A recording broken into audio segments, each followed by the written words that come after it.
I want to make sure that this doesn't happen to someone else. Getting the runaround just to collect Social Security. They're telling me that it's going to take 4 to 6 weeks for them to approve it. A Boulder woman thought she'd have to wait months just to get $7,000 left to her by her brother. That's until Contact Denver 7 stepped in. I watch you all the time, and I know you've helped a lot of people. And making sure everything's in order and all election systems are secure. There will always be a paper trail, and it's the hallmark of our model here. Before primary ballots are sent out next week. It's more dogs than we have had in over a decade. Nearing capacity and needing your help. The new measures now in place at the Dumb Friends League. Adoptions are working. They're just not quite keeping up with the animals coming in. Good evening, and thank you for joining us for Denver 7 News at 6. I'm Ann Trujillo. And I am Danny New. We are less than a week away from primary ballots being sent out, and election officials are testing out the equipment to make sure that they're good to go. However, a new report by the U.S. Cybersecurity and Infrastructure Agency is highlighting some vulnerabilities with voting equipment. Denver 7 political reporter Megan Lopez is joining us live now in the newsroom. Megan, to be clear, there is no evidence that the systems were tampered with, right? That's correct, Danny. The report simply determined that vulnerabilities with Dominion voting systems do exist. It also stressed the need for states to take more steps to protect their elections equipment from attacks. So we went to the Denver Elections Division today to watch them test out their own equipment before the primary. There's a rhythm to elections in Colorado. Well before ballots even begin to go out to voters. This is our logic and accuracy test, so we do this before every single election. The machines used to count them are tested. This is part of what we do. It's why Denver and other counties and here in Colorado have a safe and a transparent and a secure system. It's one of the many steps the state mandates for election security at a time when misinformation is rampant. While they test equipment and get ready for the primary, a report soon to be released by the Cybersecurity and Infrastructure Agency found this week vulnerabilities in some election equipment. MSU computer science professor Steve Beatty says software vulnerabilities are typical, but it's a bigger concern, clearly, when it comes to voting machines, because voting and the correct counting of votes is at the very heart of our democracy. The report, first obtained by the Associated Press, details 9 vulnerabilities in Dominion's Democracy Suite ImageCast X, but found no evidence any of them were used to manipulate elections. Among the weaknesses found, access cards that could be forged, barcodes that don't show a person's full vote for them to review, and USB ports that could be used to upload malicious software. However, Beatty says you'd have to have physical access to the machines. So even if somebody was very sophisticated, could pull off one of these attacks, there's a very small window and it's one machine that person might be able to effectively attack. And CISA's executive director insists that standard election security procedures would have detected someone using those vulnerabilities and in many cases prevented the attempts entirely. Back at the Denver Elections Office, clerk and recorder Paul Lopez wants to be clear. That suite is not used in Colorado, so it doesn't apply to us. We don't use that kind of software. And the state already follows the security recommendations put out in that report. Denver goes one step further. We have a lot of tamper-proof seals.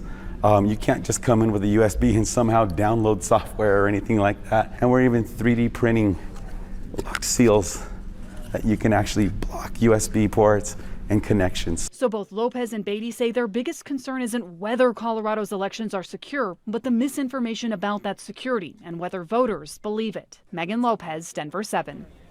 Now, in a statement to Denver 7, the Secretary of State's office says Colorado does not use the software version researchers evaluated in the report. They also pointed out that the authors had access not only to the machines, but all of the passwords and all of the manuals for an extended period of time.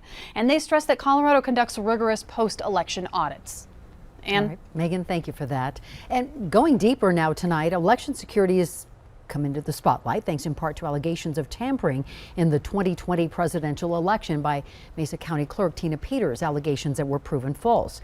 It was because of Peters that Colorado has a new Election Security Act, and this bill would increase election security by requiring key card access to voting equipment rooms and implementing year-round surveillance. It would also require more training and certification for election officials. Now, the bill passed during this past legislative session.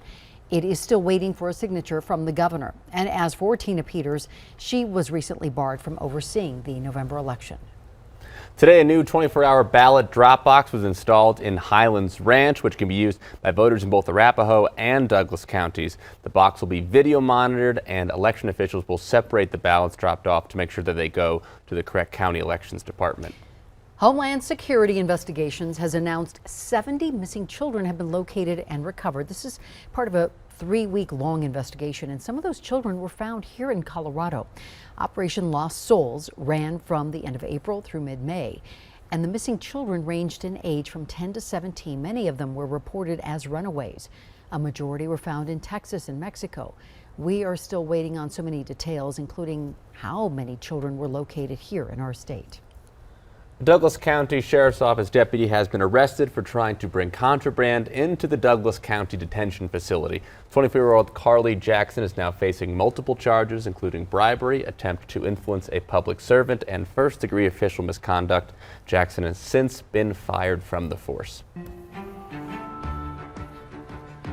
Contact Denver 7 is our promise to find solutions and be your voice. So when a Boulder woman reached out to us about Social Security red tape after her brother died, our consumer investigator Jacqueline Allen went to work. Yeah, Kathy Kramer's stories of her little brother Richard that's one of our rock groups. That's Rick there, and that's me. are filled with music, adventure, We've toured all over. and love. I started getting emotionally. I was kind of felt responsible for him. And so, we looked after each other all the time. Even at the end, while he battled cancer, she was his caregiver, and he wanted to take care of her too. He said, I have put $7,000 away, and I'm going to keep that for my funeral expenses. And I was with him when he passed away. While grieving her loss, she discovered his Social Security money had been deposited in a Direct Express account run by Comerica Bank. It's how millions of Social Security recipients received their benefits. They gave me the runaround. With no Comerica branches in Colorado, Kathy says it took a month to even get the paperwork to fill out. The bank told her it would take another 4 to 6 weeks for approval. Her brother's funeral on hold. Why did you reach out to Contact Denver 7?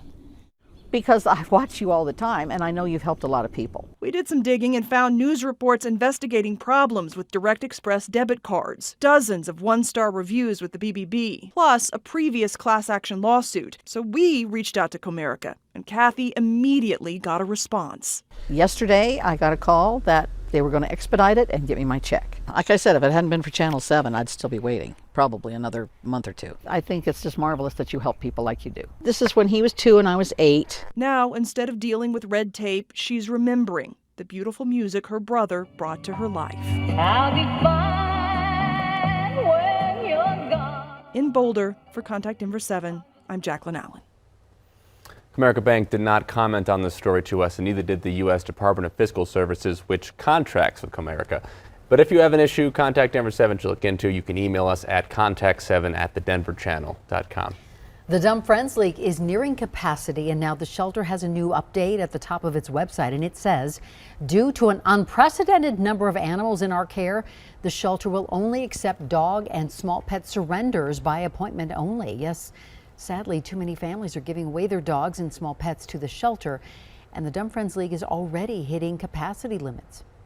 Partly it stems from the pandemic. Some of these animals are animals that were young or were acquired during the pandemic and didn't have opportunities to socialize, to go out and meet people, to be around other dogs. The message I would love for people to hear is that now is a really great time to adopt an animal. And one of those pets needing a new home is this guy, Prince. He's very energetic, and his previous owner says he loves treats. We have posted Prince's photo on our Denver 7 Facebook page, received lots of comments like Brenda, who said, quote, somebody please give this dog a good home because he is so handsome. And pups like Prince, only $50 right now to adopt. And you can learn more all about him and our other dogs and all other dogs up for adoption at ddfl.org. Prince is so cute. Oh, Prince. Everyone, you can now book your reservation to visit Quandary Peak. Summit County is requiring either a parking reservation or a shuttle ride to access Quandary Park and the Quandary Peak Trailhead. Reservations cost between $5 and $50. The county started this program last year to address public safety, illegal parking, and overcrowding. 17 extraordinary women who have contributed to Colorado's colorful and storied history will soon be known as the Colorado Women's Hall of Fame Class of 2022. And this year's inductees include 5 contemporary inductees who are being honored for making enduring and exemplary contributions to their fields. 12 inductees are being honored for their historical significance of opening new frontiers for women in Colorado while inspiring future generations. And Denver 7 is proud to once again partner with the Colorado Women's Hall of Fame. And this year's class will officially be inducted early next year.